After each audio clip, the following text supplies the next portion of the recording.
Inshallah leo nakuonesha haya maua ambayo ukiyaweka katika maji huwa yanajikunjua.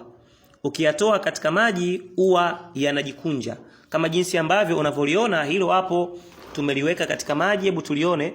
Tumeliweka katika maji na limejikunjua. Nafikiri unaona limejikunjua na limetengeneza maul kuwa tiba. Maul yamekuwa ni dawa. Hayo unaweza ukaogea wewe ambaye uliokuwa na matatizo katika mwili wako, ambaye haupendwi, hausikilizwi, alkadhalika unahitaji uwe na wadhifa mkubwa hapo kazini, katika mapenzi, biashara na mambo mengine, unatakiwa kuogea hayo maji. Kawaida ya hili huwa kama jinsi ambavyo unavyoliona.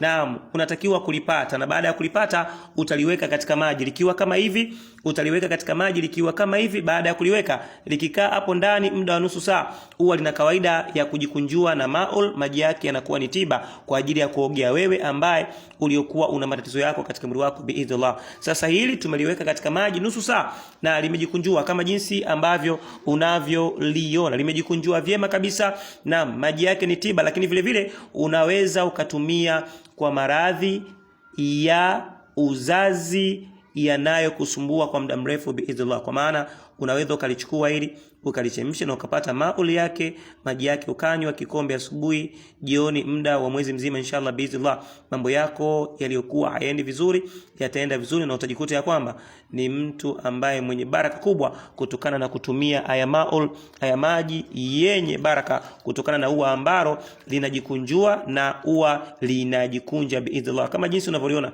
haya ni maua ambayo yenye uwezo mkubwa Mwenyezi Mungu ameajalia. Naam, njoo tukupatie, huenda Mwenyezi Mungu akufanyie wepesi dhidi ya matatizo uliyokuwa nayo insha Allah.